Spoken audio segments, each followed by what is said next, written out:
Chill. What's good, man? We back at it, another episode. Back at it, man. It's been a lot going on. I just want to jump right into it. Let's jump right into it. Clippers lost game 7 to the Nuggets. Man, you put something on your social media. If the Clippers lose the game 7 to the Nuggets, blank. Yeah, man. What was your blank? I didn't see your blank. My blank was they're going to run it back next year. They need to run it back next year. I mean, they were my favorites to win it this year. If they come back with the same team, I don't think they have really anybody super old on their team. Lou Williams is getting up there. I think that's about it. They're relatively middle-aged. They're not like old heads. So I think they need to run it back next year. That's a good, finish the sentence. I like that. And I agree with that. They do need to run it back next year. But my finish the sentence was, if the Clippers lose game 7, Doc Rivers' ass is toast. Because, look, this is the second time you've blown a 3-1 lead in a series as the coach of the Clippers. And the third time you've done it in your career. Yep. So, look, I said this earlier. I said, look, the king of blowing 3-1 leads, Doc Rivers. It's not a title you want. He just so happened to run up into the greatest 3-1 comeback team in the playoffs. Yeah, they really are. They're the comeback kids. They are the comeback. They did it against Utah, and then I think they've been to 4 straight game sevens if you count last year. So, which is crazy. I mean, it was kind of bound to happen, low-key. Yeah. But to be honest with you, the Clippers got exposed in that first series against the Mavericks. I think so. Because if Porzingis was healthy, they would have lost. They would have lost in the first round. They would have lost. They would have lost in the first round. I agree. I put something on my social media saying, everybody has been heralding the Clippers as this great defensive team. They have these great perimeter defenders, Pat Bev, Kawhi, PG. They got all these dogs and Marcus Morris, Montrezl Harrell, yada, yada, yada. And Luka Doncic, a little 21-year-old Serbian young boy. Now, Luka Doncic I'm not trying to dish on you, Luka Doncic. He's a tough kid, but I mean, come on, bro. He's putting up 40 on y'all, triple doubles. Jamal Murray's coming in, 40 points in the closeout game. Nikola Jokic is turning into Dirk Nowitzki, one-legged step backs. I mean, I thought y'all was the defensive stoppers. I thought y'all was the big dogs. Let me touch on the Nuggets real quick because I got to get them major props. Oh, of course. The Nuggets, I said, they remind me of a young Spurs team, but they remind me of the Spurs and the Mavericks in the early 2000s. Jamal Murray, to me, is he's like a mash between Tony Parker and Steve Nash in a way. And then Jokic is kind of like Tim Duncan, but also Dirk Nowitzki. Yeah. His passing is off the chain. They IQ level for a team is high, actually. That. Then you forget they got people like Paul Millsap, Gary Harris Jr., Michael Porter. You can't. Let's highlight Michael Porter real quick because I think a lot of times when I was having these conversations, I was always putting the Clippers above other teams because of their bench, because they had Lou Williams coming off the bench. Because they had Reggie Jackson coming off the bench, who didn't even get much playing time in that series. And they had Montrezl Harrell, 6th man of the year, coming off the bench. I'm like, that's what separates them. Because in past series, the Warriors, they had a dominant bench. They had tall guy, big head, Sean Livingston coming off the bench. They had Barbosa, David West is instant offense. So when you have that bench production, that leads to wins when you can have a second unit come in and dominate. And Michael Porter is a starter, but he's coming off the bench, and he proved himself very well in that series. He's gonna be a dog in the league for years to come. Michael Porter's playing that Ginobili role for that team. He's that Ginobili. He's that Lou Williams. He's that 6th man that's gonna get you buckets off the bench. But it's really a starter in real life. But let's get to the Clippers because that's who everybody's talking about. Because like you said, they were put up on this pedestal of potential champions. They could beat the Lakers or they could contend for a championship. And I thought so. I was one of those guys. You touched on the bench. Now, the bench in the playoffs, you tend to only go 8 deep, 8 or 9 deep. So I'm not going to put it on the bench. I'm putting it on Paul George and Kawhi Leonard, but primarily Doc Rivers because he got outcoached. He got outcoached clearly by Mike Malone. To be honest with you, if you watch the Clippers, it doesn't even look like they run real sets. I agree. It looks like 2016 Oklahoma City Thunder. I totally agree. I'm like, damn, they don't even run plays. It's a lot of ISO ball. That's nothing but. I'm it's like, a lot of Paul George. Here you go. You know what I'm saying? Go to work. There's no real Kawhi, movement. go to work. There's no cutting. There's no picks. It's like, damn, they don't fucking run plays. Yeah. And that's kind of how Kawhi plays too. If you ever watch Kawhi in the past, he kind of gets the ball and just kind of does his thing. He does his thing within the system though. He does. He's not like a ball stopper or anything, but he's not gonna be like, let me run this play for Kawhi. He's kind of to get the ball and I'm gonna go get a. He has his spots. He has his spots, right? He can get to his spots and then he'll score. But I think I remember you asked if Paul George was overrated on the last episode. Yeah, and I was kind of like, is he really rated? Is he rated? Right. But at this point, right. I would say I wouldn't even call him overrated. I just say you can just label him as he's not reliable in the clutch. Really, yeah. He hit the side of the backboard. That was in a clutch situation. To be honest, that was sad. I'm not. That was kind of embarrassing. That was sad. That was embarrassing for me to see. I dropped some like invisible tears watching that. I'm like, damn, bro. I was like, this is You a championship team. You hit the side of the backboard. Lou Williams missed a point blank layup. Lou Williams missed point Kawhi blank. was missing shots he normally hits. I think Kawhi went 2 for 11 in the second half. It was awful. I just kind of think about like, this is probably the best thing that's gonna happen to this team, though.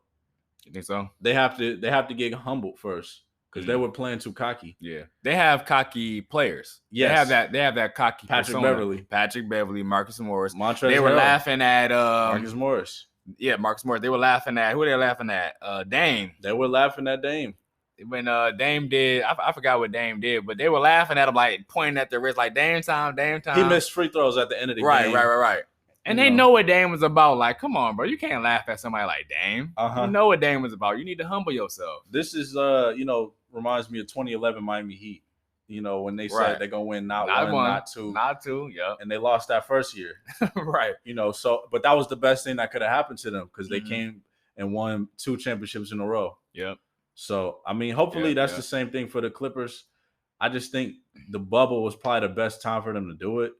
Because then you got KD and Kyrie coming back next year, and I think they're coming out the East. Yeah. But can they run it back with Doc Rivers going? You said Doc Rivers needs to Doc Rivers got to go, man. Who's going to replace him? There's a lot of. They have Sam Cassell, wanting to be a coach, and Tyronn Lue, wanting to be a coach. I think it got to be a paradigm shift because nobody saw the Steve Nash hire for the Brooklyn Nets coming. Yeah. It got to be something like so totally out the blue that it just forces you to be like, damn, we got to just embrace the new. What's your thoughts on Steve Nash coaching? He going to take them to the next level. Because, to be honest with you, like a lot of players don't really respect coaches for real. Mm-hmm. They make more money than them. And then a lot of coaches haven't even played the game. Right. So like KD and Kyrie, they're superstars. So they're like, or they're superstar talent. So they're like, who's really going to tell me how to play the game? Mm-hmm. It has to be somebody like a Steve Nash, MVP caliber, like Steve Nash. Yeah. So not only that, Steve Nash and Kevin Durant say they have a good rapport. Yeah. From their days in Golden State, but I thought that was a bit surprising that he never had any coaching experience and now he's getting this position. I thought that was a little surprising. I'm not gonna lie. Yeah. I mean, it's kind of like it happens, but a lot of players. A lot of former players. Excuse me. A lot of former players, I don't think they really want to coach. I think a lot of them want to go into being like analysts and shit on TV. Right. So which I see like Draymond has been on TNT and shit like that. I think they're trying to turn Draymond into the new Charles Barkley, honestly. Yeah, but because Charles Draymond talks a lot of shit on the court and he says a lot of off the wall shit. Yeah. But nobody's gonna be Charles. Nah, Charles. Nobody's gonna say the shit Charles says. Charles, man, that dude is one of one. He don't give a fuck. He don't give a fuck. And I think Draymond is smart enough to not put his foot in his mouth. Yeah. On national TV. He'll do it on the court maybe, but probably not on national TV. I agree. But I just think Doc failed to motivate his guys. I think he lost the locker room, to be honest with you. Yeah. I don't really see anybody on his current coaching staff replacing him. I think you have to bring in somebody new and bring in a new coaching staff. I think that's the way that Steve Ballmer is. Mm-hmm. I think that's the type of dude he comes off as. Like he'll go to the extreme because you saw all them picks he traded for to get Paul George. Yeah. He'll go to the extreme to get that chip. Right. Which they need to do. Clippers franchise, they've never been to the conference finals. Not that going to the conference finals is a big achievement. But fucking damn, when you get Kawhi Leonard and Paul George, you expect to go to the conference finals. You expect to go to the conference finals. And then, like we said, they damn near would have lost to the fucking Mavericks if they had Poe. I think they would have. They damn near would have. Because they was fucking busting their ass with only Luka. And then Luka got injured. Was hurt, right? And he got injured. Luka was fucking hurt. You got Seth Curry and company busting their ass. So now this begs the question: is Kawhi Leonard overrated? Kawhi Leonard, now see, I've been watching a lot of analysis. That's what I want to say, in my opinion, has been a little shaped. People have had bad series. It happens. Kobe, God rest Kobe's soul, has fallen from a 3-1 lead before. Yeah. LeBron has had bad series in 2011. We all know that series. It happens. I don't know if I was call him overrated just yet. It happens. Shit happens. The greatest. I mean, only person that you could probably say never had a fuck up like that is Jordan, and that's why that nigga's the greatest. Yes, absolutely. Michael Jordan never had a fuck up like this. I mean, he probably performed maybe less than. Yeah. His first couple years in the league, he really wasn't busting. I mean, he was busting ass, but he wasn't making it far in the playoffs. He didn't have the IQ. Right. But and he wasn't playing with nobody of all-star caliber. I would say Kawhi Leonard definitely choked. Oh, he choked, yeah. But I'm saying it happens. He more so choked as the lead dog. Yeah, he choked for sure. Because and Paul George, that nigga, oh my god. Even in Toronto, that nigga still choking. Even in Toronto, he was the best player, but Kyle Lowry was the leader. You can tell. Yeah. You know what I mean? Yeah. You could tell Kyle Lowry's voice was, he was a man there for a long time. He was a man there when DeMar DeRozan was there. I think the leader, Clippers, at least. The Clippers lack that voice because Doc's voice is annoying, to be honest with you. Yeah. That shit it needs lotion. Make you his voice needs lotion. That shit you can tune him out after a while because he's always complaining on the sideline. And you don't need that spirit trying to like pervade over a group of people. It's like you need everybody locked in, everybody focused, not looking to the refs to bail you out. Yeah, he does. That's why he got to go. And then, Kawhi can lead by his play, but you still need you can't rely on Patrick Beverly to lead you to be a vocal leader. So they missed that. That's why I think the Lakers are in such of a good position because Rondo's back. Oh yeah, Rondo is probably the best vocal leader I've ever seen play. Personally, he's probably the best vocal leader I've ever seen play. You watch the Lakers play, whatever team Rondo was on, you can hear him through the TV. Yeah, you can hear him talking, calling out plays, telling people what to do. He's like, when you have a vocal leader like that on the court, like you literally have two coaches. And then they have LeBron is also a vocal leader on the court. That's why I'm like, with Rondo's coming back and LeBron being able to play more off the ball, I'm like, that took them to the next level. I think that's what they need. Rondo, to me, is the best pure point guard in the last 20 years. Man, Rondo is that nigga. I'm putting it out there. Rondo is that nigga. Yeah. I know a lot of people say Chris Paul, but it's like, see, Rondo's not trying to score, though. He's not really trying to score. He's just trying to be a point guard. Yeah. And his IQ is like on another level. Charts, bro. He came back and didn't even miss a beat, bro. Dude is like the garbageest regular season like player ever, but like the playoff Rondo is real. Like it's crazy. It's like ain't no playoff P. No, that's pandemic P. Pandemic P. Somebody said PlayStation P. No, ain't no playoff P. It's a playoff Rondo though. That shit is real. And then the Clippers had their little distractions with Lou Will, going to the club to get some chicken wings, right? So not just the club, the strip club. And also, the Clippers and I think the Lakers were the only teams that voted to end the season a few weeks ago. True. That's true. So you can tell maybe they packed it up early. Mm-hmm. A lot of them probably didn't even want to be there. And they played like it. Yeah. That's a good point. I didn't even think about the Lakers. They've been still playing. Want to talk about Houston real quick? We didn't get. Let's get to the Rockets because James Harden and Russell Westbrook, in my opinion, they're the Karl Malone and Dominique Wilkins of this generation. They choked. I don't even think they choked. They just are what they are at this point. They are what they are. Yeah. Well, they won game 1 and then got swept. Yeah. They got the gentleman's sweep. They got the gentleman's sweep. And then I thought they would win more than one. I would say that. I thought they would win more than one. I didn't think they would get blown out the last game. Right. Yeah, they got their ass busted. And then Westbrook was trying to argue with Rondo's brother. On the sideline. That was a very bad look. That was a bad look. Like, He's always doing that though. Do you Yeah. remember when he was arguing with Pat Bev that time I when they were remember. playing? And he was like, "You trash, but y'all losing, bro. You can't talk shit if you're losing." He talked shit to some dude in Utah, said, "I'll fuck you and your wife up." Yeah. So he was talking shit to Dame Lillard. Dame Lillard bust his ass. He put him out the playoffs. I mean, And waved to his ass. And that's Dame what Rondo's Lillard- brother was doing. Dame Waved to Lillard- his ass like Dame. Dame Lillard broke up Oklahoma City. He did. So They had a big three over there, three-headed monster. Dame Destroyed said him. nope. No, but Houston small ball got to get dismantled, bro. Because the thing is, when I watched the Lakers in that series, Lakers were able to downsize and play small ball. Mhm. But Houston isn't able to upsize in an instance where they need more length. Because even the Lakers small ball lineup, Rondo is a small guy, but he has a wingspan. He's a lanky guy. You put LeBron in there, Kuzma in there, Anthony Davis, and I don't know who else, Danny Green.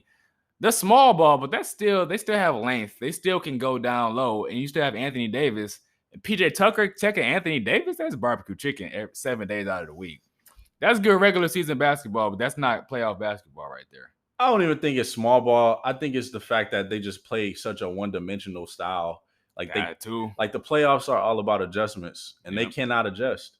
They're like Milwaukee. It's like they can only play one way. I agree. If you take that away from them, they're done. They're the Milwaukee of the East. They pretty much are. Oh, the West, yeah. So I'm sorry, the West, yeah. So I think like the small ball worked for Miami in like 2012 because you could pretty much call that small ball.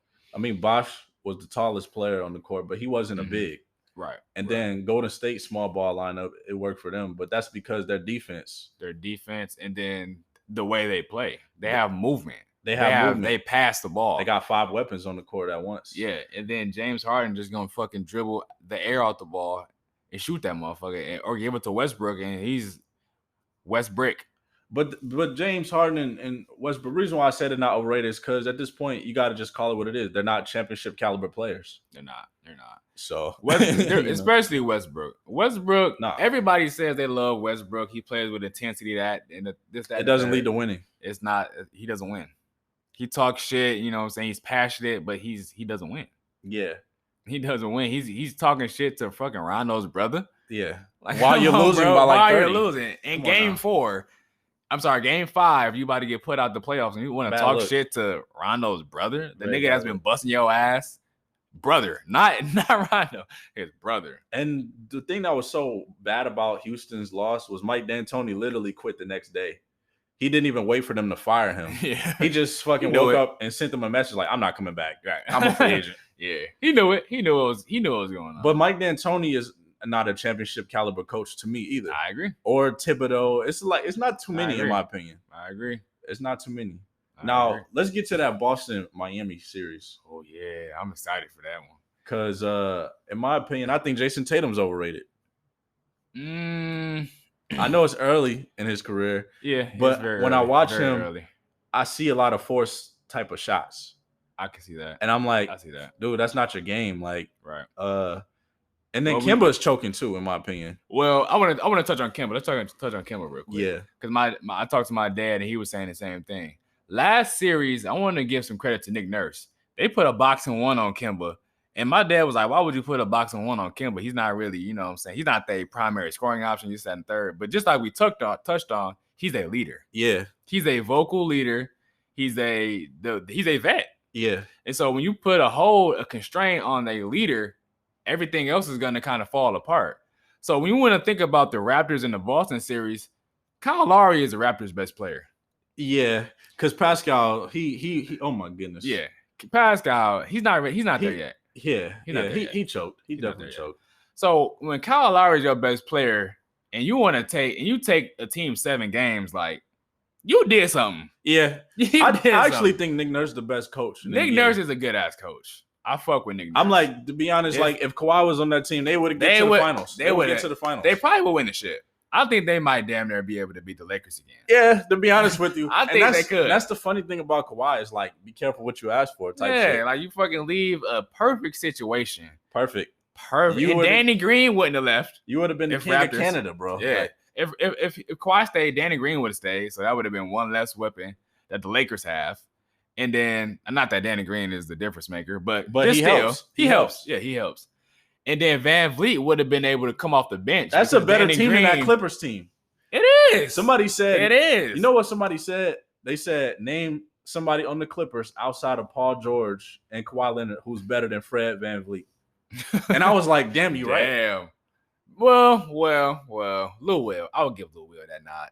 But I would take Fred in a playoff situation. In the playoff situation, Fred VanVleet is proven. I'll probably take him. Fred VanVleet is definitely proven. You can make the case for Lil Will, but I'm like, if I had a pick, I'd probably take Fred, to be honest. Yeah. And Fred is coming off the bench. He's That's basically their Lil Will. That's what I'm saying. Because Danny Green was starting last year. Kawhi. But Fred's defense, I kind of you would lean more. It's he compromises. But he's stronger though. You could tell like at least he can kind of put his forearm on you, bother you. He's a little bulky, yeah. He got some muscle on him.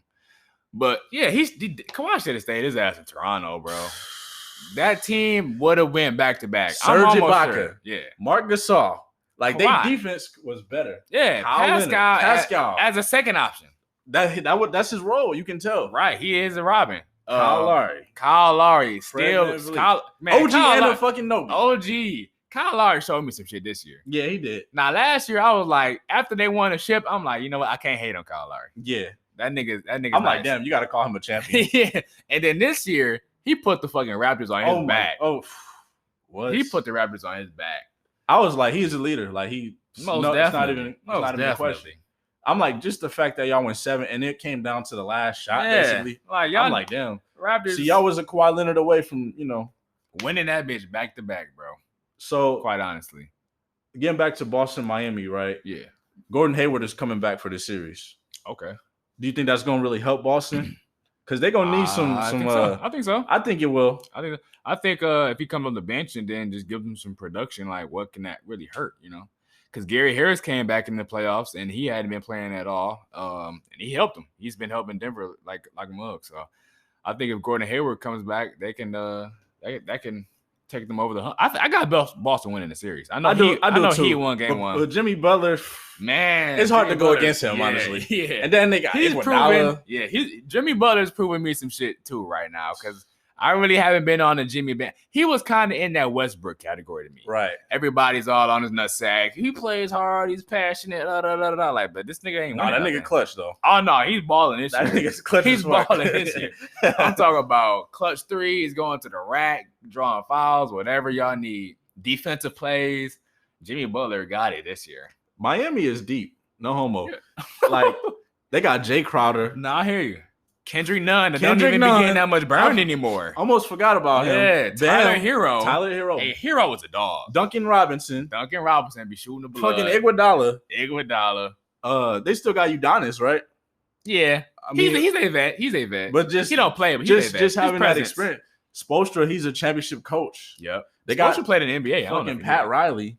Yeah. Who's still kind of like the overseer of everything. Yeah, he's like El Chapo. So it's like, damn.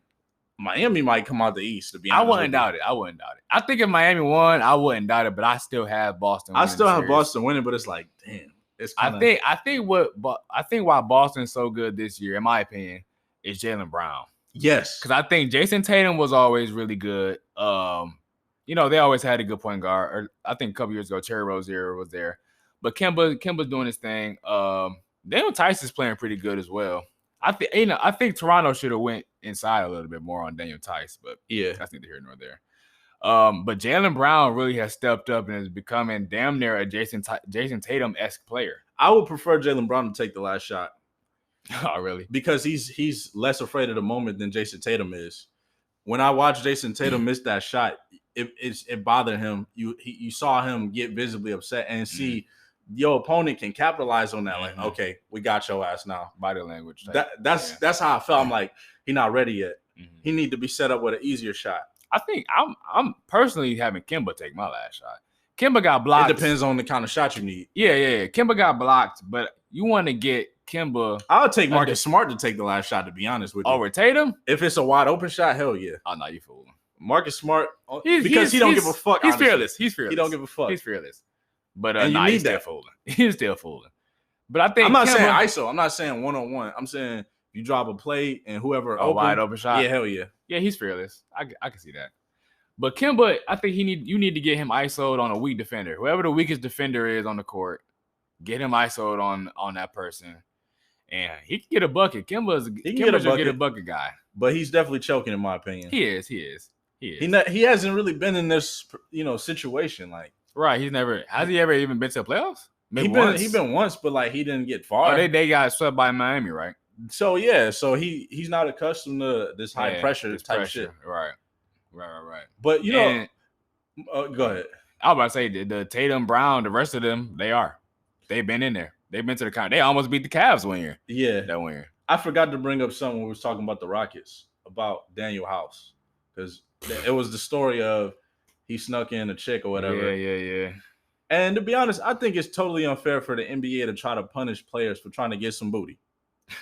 It's like, how you gonna try to patrol grown men? Right. From trying to come on now. That shit is like excessive to me. Well, I think that contributes to how people play. Yeah. Well, I mean, I think them having their families come in was probably that alleviation of, you know what I'm saying. But everybody if you want some box, I'm about to say, if you want some box, here you go. But if you ain't got a wife, it's 2 months, you still desert dick out there. It's 2 months. Yeah. So it's like, I'd probably be going through it. I ain't gonna. Yeah, that's like that's punishment. Honestly, that's torture. I'd be going through it. That's punishment, bro. Yeah. That to me is like that's too invasive. That's like you're going too far trying to control it. It's like boot camp or some shit. Right. But I mean, I guess that's what they signed up for. If y'all want to have playoffs, then these are the terms and conditions. And so I guess Avery Bradley said, "Hell no, I ain't for right." No, but I think his child had COVID, right, or something like that. Yeah.